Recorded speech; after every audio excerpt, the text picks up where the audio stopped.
What's up, everybody? My name is Rob and you're watching Garden Tractor Rescue. Tonight's episode I'm going to work on getting the motor pulled. Gotta get this muffler off. Want to get the fuel tank out, the battery, and get everything disconnected so I can pull the motor as I continue on with the getting everything stripped down for restoration. So let's get into this. The muffler, I started spraying down the other night, so it's been 3-4 days since I worked on this. Spraying down the U-clamp on the back holding the muffler on with WD-40.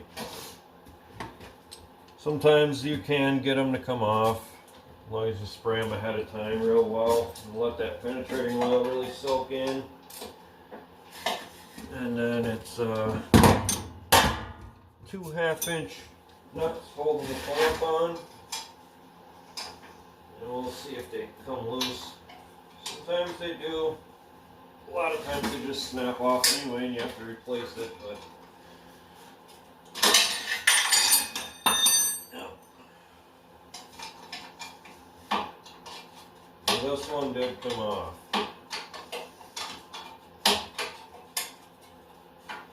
Or at least I was able to loosen it.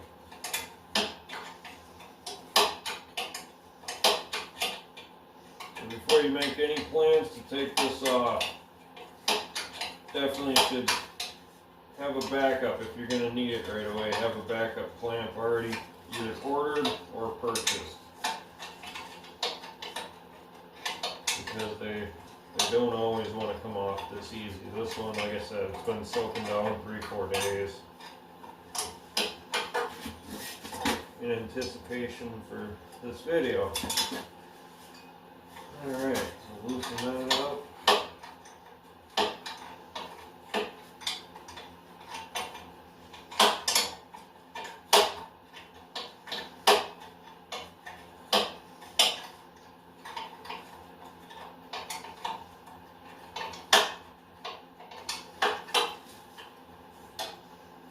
Okay, well, I know that the muffler is going to come off now because that came out. Before I get too much further, I want to get the battery terminals taken off, loosen them up. These get changed all the time, so you'll have to check and see what size yours actually is. These are still factory terminals on this one, so they're 1/2 inch,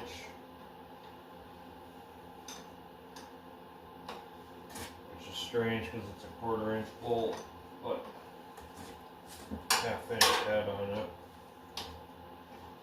There's one.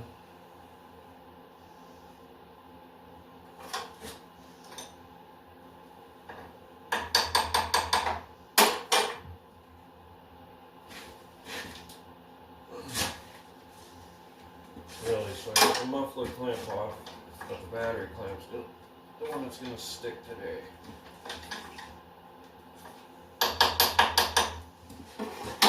Not a real big deal, you just gotta give it a twist and it should pop off. There it goes. Easy as that. I'm gonna turn you around for a second here so you can take a look at this battery clamp. Take a look at that. Still has the factory battery hold down. They're almost always either missing or completely rotted through. This one I think is salvageable. It is a little, right here there's a little bit of damage, but I'm gonna still use it, sandblast it and repaint it. I think it'll be okay. But if you needed to make one, that's all that they used was just looks like 3/4 by 3/4 by maybe 16 gauge for the hold down strap, and then the bolts that hold it down, they're a little more complicated. But so now I'm going to get that battery out of there. Should be 7/16 holding that down.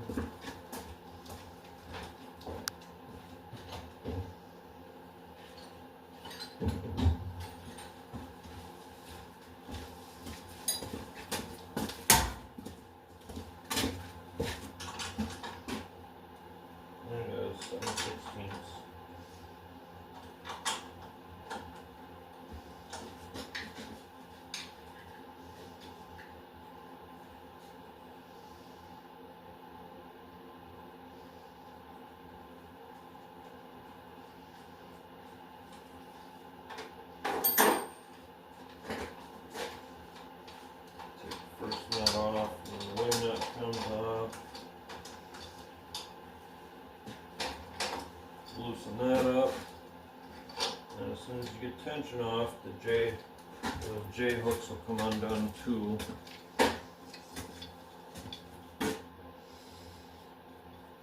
In case yours are missing, here's a little closer look at what you're trying to recreate or buy.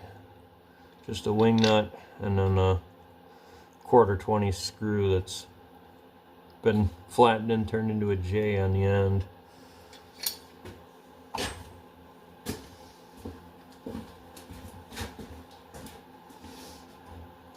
Battery out of here.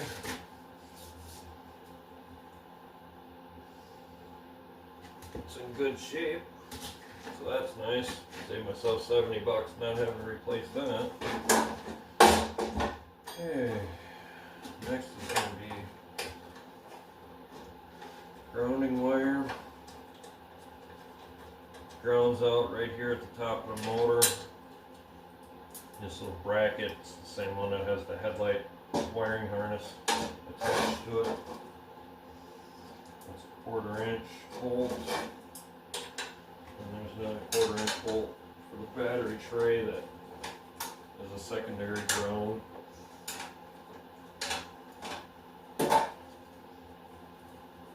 It's going to be the front left. Looking at it down, it'll be the front left is where it grounds to.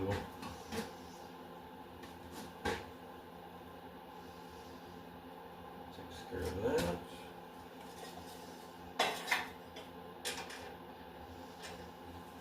And the battery tray is just held in 4 1/4 inch bolts, real short, 1/2 inch long or so. That'll be 7/16 that as well.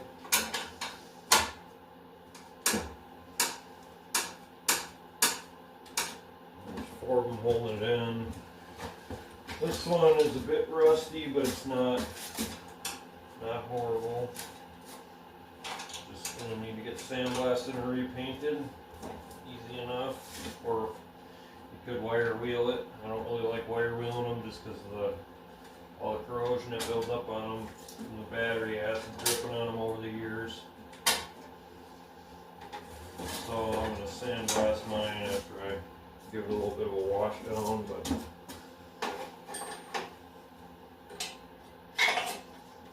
okay. There's a hole in the back of the battery tray that faces the steering column on the 314. And then this was the front left gets the ground. Not that it matters, but trying to keep it as close to factory as I can. That's the goal for this one.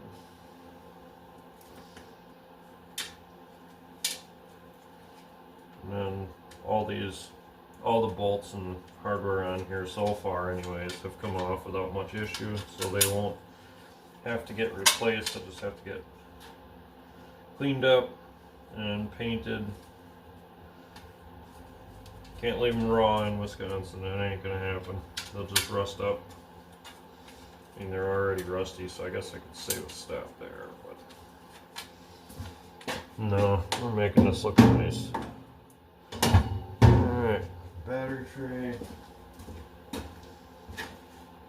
From there, we're gonna leave starter solenoid and stuff alone for the time being. I'll get to that in a different video. But I am going to pull my starter wire off the starter. It's just a 7/16 1/4 inch with 7/16 head nut that holds that on. Set that off to the side for now because I know where that goes. The coil is here. You don't have to remove the spark plug wire right now. You can if you want, but for pulling the motor it's not necessary. Also, this U-bolt for the muffler, you don't have to take that off before you pull the muffler. It's easier if they're wanting to be stubborn. It's easier if it's still in the tractor, because then you have the weight of the tractor to help you keep everything from rocking around while you're trying to loosen it. Next, I'm going to get the air cleaner off here. Just a wing nut. Then there will be 3 5/16 headed screws that hold the rest of the air cleaner to the carburetor.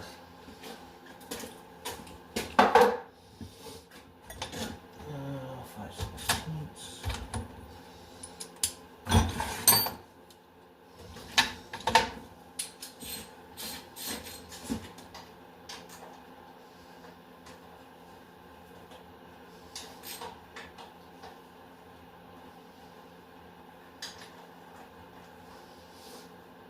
And all of John Deere's Kohler K series tractors were basically, the motor is pretty much the same on all of them as far as the layout.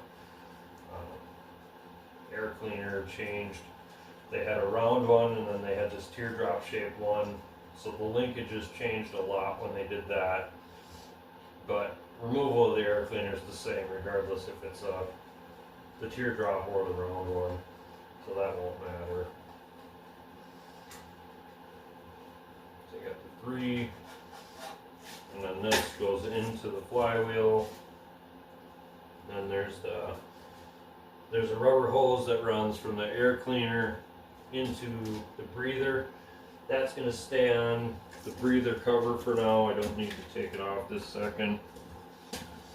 As heavy as those motors are though, it's helpful to take off weight where you can before you pull the motor. But you really don't have to. You could leave it all on if you're feeling up to that. So then next, alright, so now down here by the tractor, we got to disconnect this wiring harness here. Then the linkages, I'm trying to show you all this before I start tearing into it. This is going to be the throttle and choke linkage. This screw has to come off and then the wires will be free. And then this also has to get removed in order to get these off without bending anything. And then the electric PTO wire runs right here. And it runs all the way to the front to the electric PTO. That's just a single wire. That's got to get disconnected.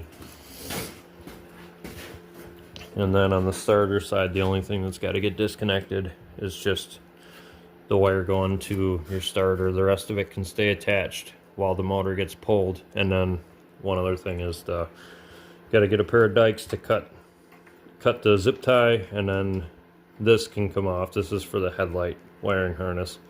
The wire can come right off.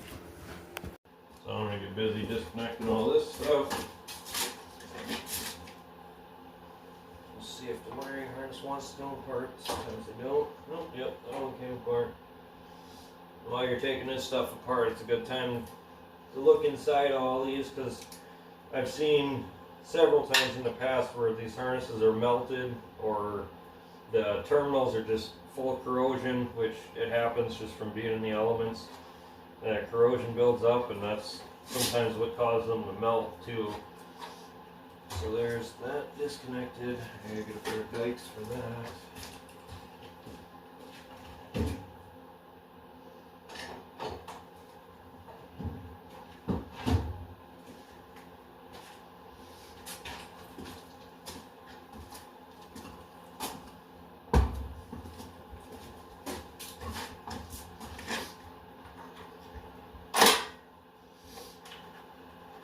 Alright, headlight wire goes on that bracket. That can get tucked back here for now. Gotta get PTO, electric PTO bracket, or wire.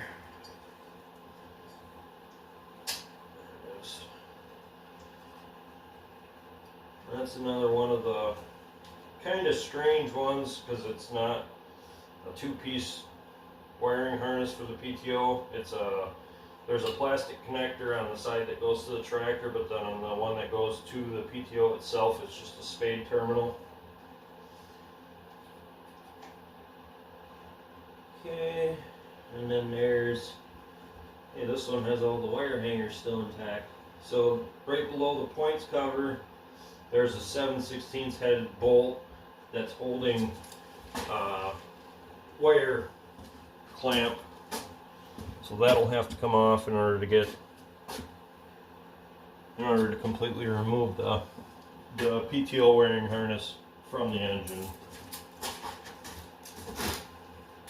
And it's not even really a wiring harness, it's just a single wire, but that's what's holding it up still.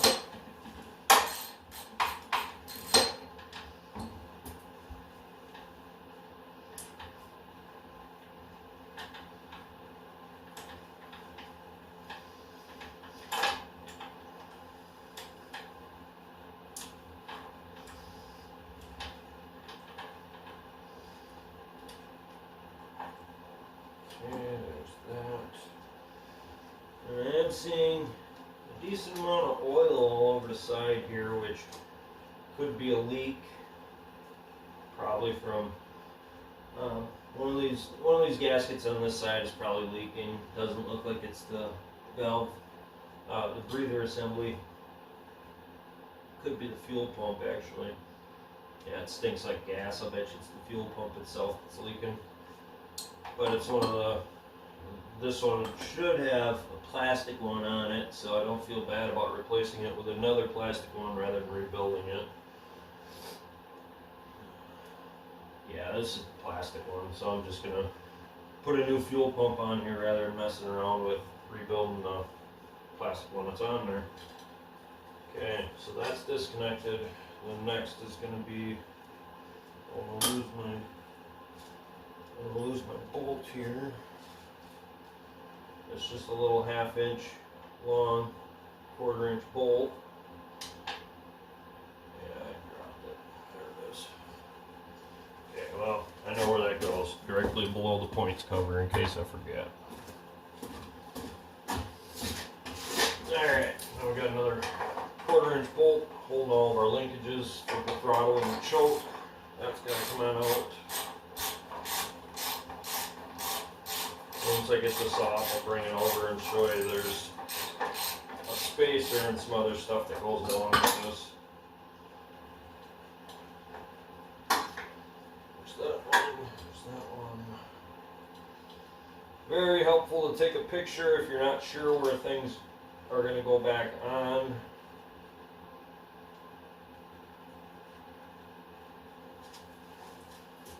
So I always recommend taking a picture before you take these linkages apart, because there's a lot of holes they could potentially go in, but this is what you're taking off.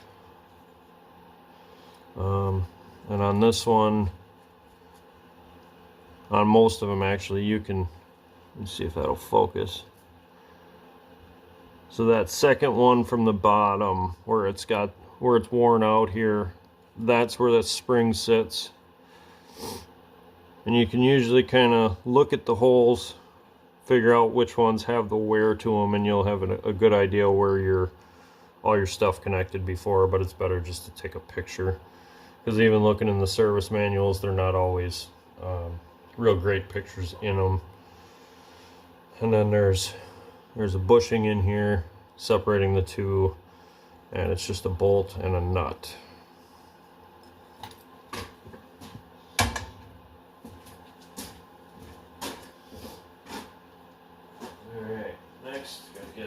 Flathead screwdrivers so I can remove the cables themselves, or at least push them to the side for now.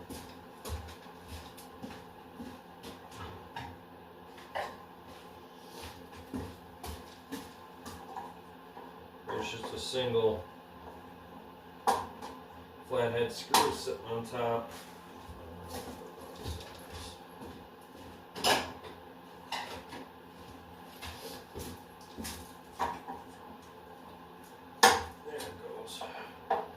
It's got the cable hold down for both throttle and choke. Those have to come off, and it's a good time to take a look at them. A little bit of rust you can deal with. Mine operate really well, so I don't think there's going to be any real damage, but if they're kinked or anything, now is a good time to replace them. And they do like to break. Yeah, right. Let me grab the phone here. See if I can zoom in on this a little bit. So this right here is a spot where it's been rubbing or vibrating, not even necessarily rubbing, just the vibration against something else. And kind of hard to pick it up with the camera, but it's got a flat spot worn here. This is where it'll break whenever it does break.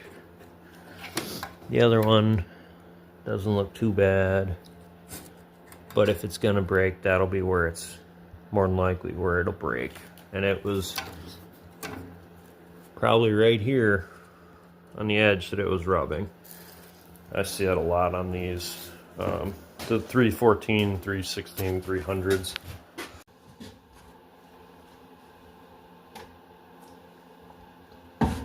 Almost at a point, ready to pull the motor. So we got all that disconnected. Next is going to be the drive shaft. It isn't really all that terrible to pull these later models. They're not bad to pull the drive shafts off. The 140s are a pain. These ones are pretty easy. So in order to get this drive shaft out, we're going to pull, get you in there so you can see.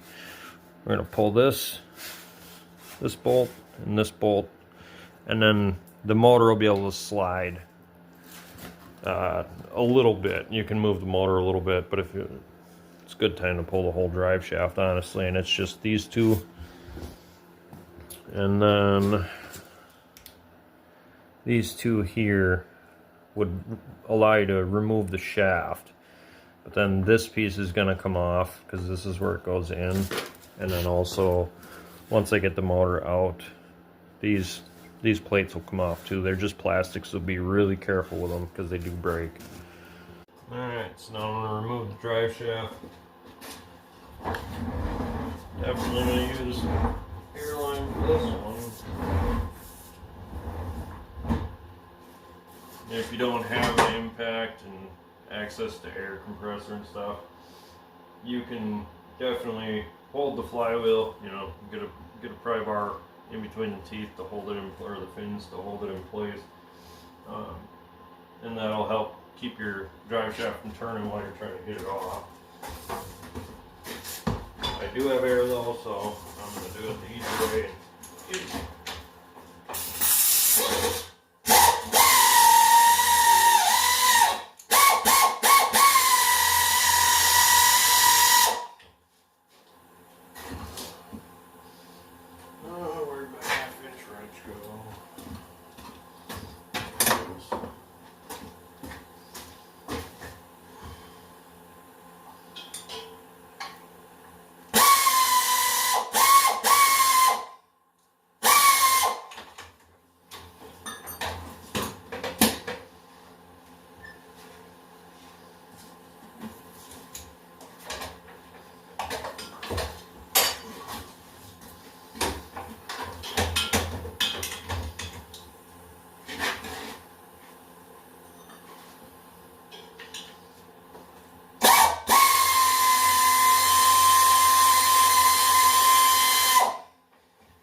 You don't even really need an impact. It's just a matter of trying to get that initial brake on it to get the nut and bolt on.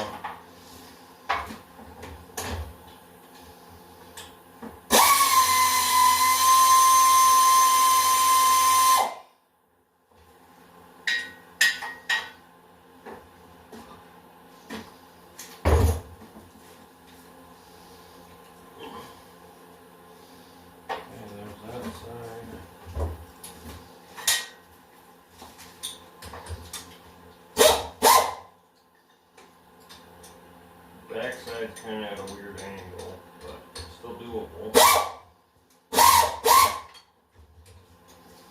Oh. Go under for this one.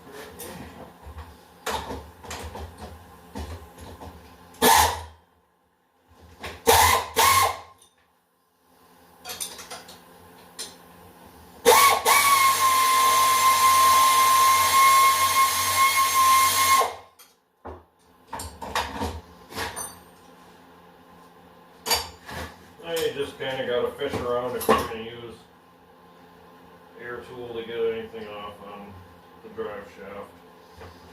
You'll get it, you just gotta fish around a little bit to figure out the angle to get the tool in.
Losing my nuts over here.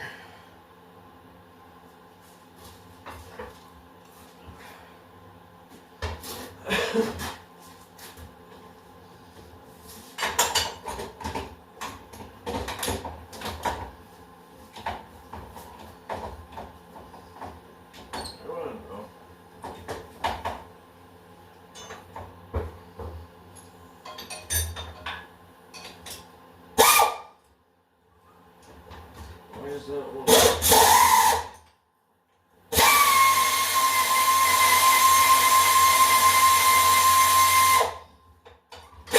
There we go.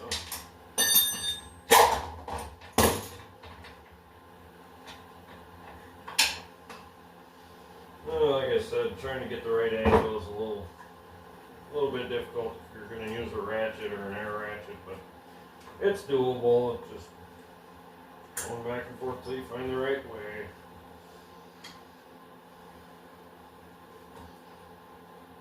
Alright, and this one made a liar out of me. I ended up having to pull all 4 of these rear bolts out. I don't know if I actually had to, but I did anyway because I was here. Save a little bit of frustration for when it comes time to pull the motor. Okay, drive shaft disconnected. And I think might as well just pull these front 2 right away too if I can reach them. I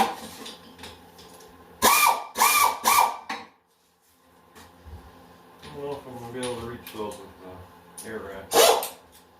Sure would be nice.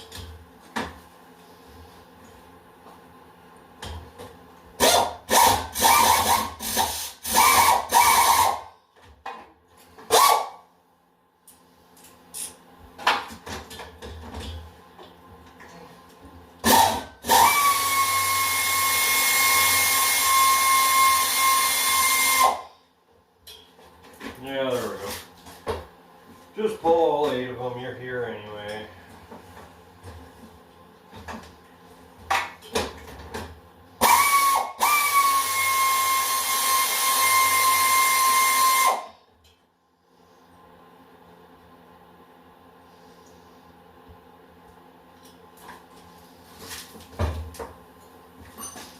Okay, there's all the drive shaft bolts. Drive shaft is free now.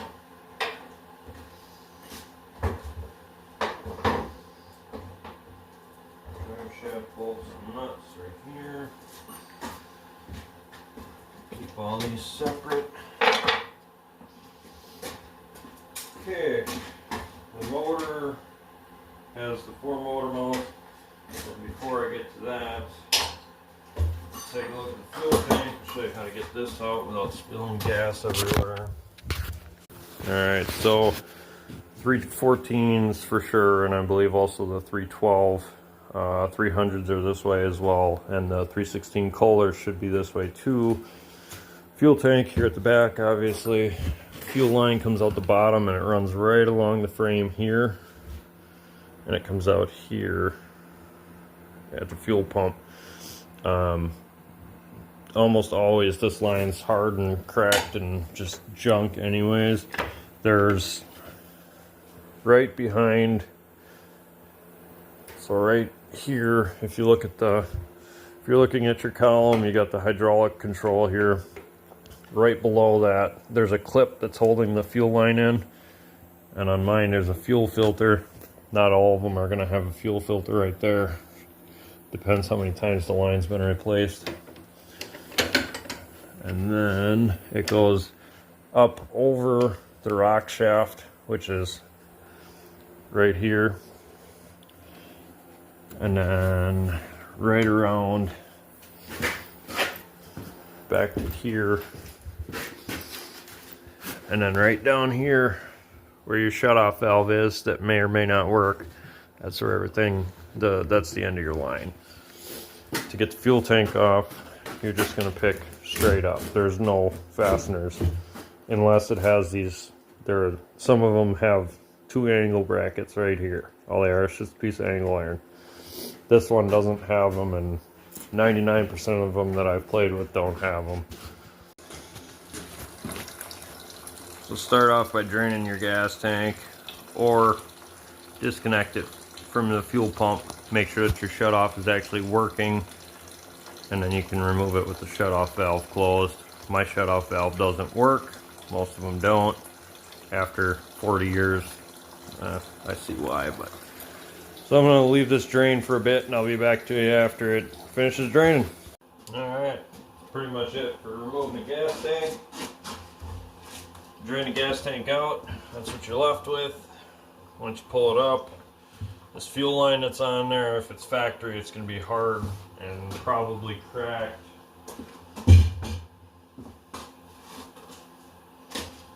This is why they start to leak. And this one was replaced probably whenever they replaced the carburetor, and it's somewhat flexible. It's junk too, but this is the factory one. Doesn't really move at all anymore. It's just hardened. Yeah, no good. That's okay, we're replacing it all anyway. It's just 1/4 inch fuel line. So this will go in the garbage pile. Fuel tank's going to go outside because it's really stinking up the shop.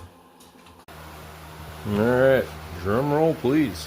Now we're at a point where engine's ready to come out. Each of these motor mounts got one here, one here, one here. Can't really see that. There you go. Right up under the muffler. And then one here. Those have to come out. All the drive shaft bolts are out, and it'll lift right up. Man, them gas fumes are strong tonight.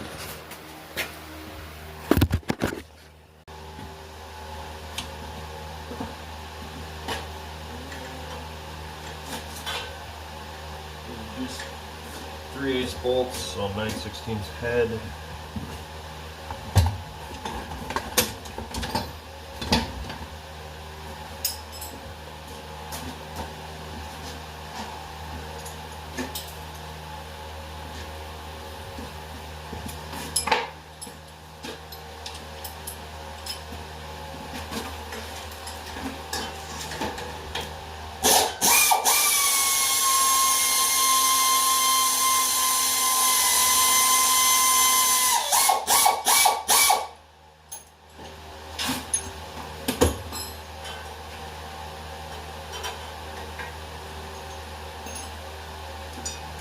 You don't have to use air tools to get these off. I'm just doing it get done quick for that because the gas fumes are real bad right now.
Alright.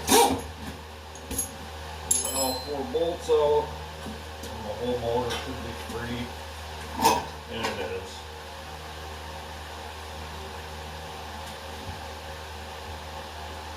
Carefully your oil drain, depending on if it's been replaced or not. There's a brass valve down here that they can break off if you're not careful.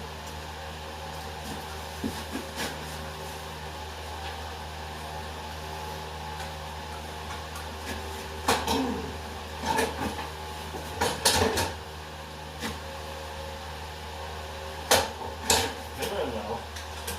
Get the drive shaft out of there.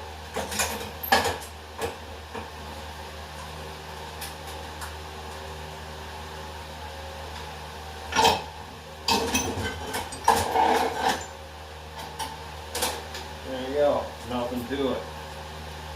Other than the fact that it's a bunch of grass soaked in gas right now.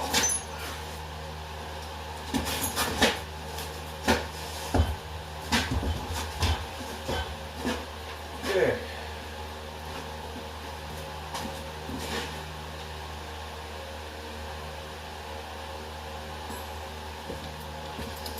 Well, that's going to about wrap it up for me for the night. Swing you around. So here's where we leave it for the night.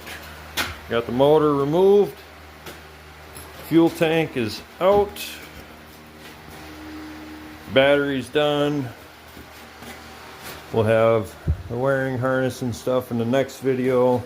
Start working on all the steering. Yeah, look at all that. Grass, oil, man. Next time I gotta start the fire. There you go. That's all gonna be perfect for it.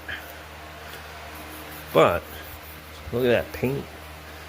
Hardly any rust. Love it. Love having a clean tractor to work on. That's gonna do it for me for tonight. Got a lot of work done in a short amount of time. I'll see you for the next episode. Thanks for watching Garden Tractor Rescue.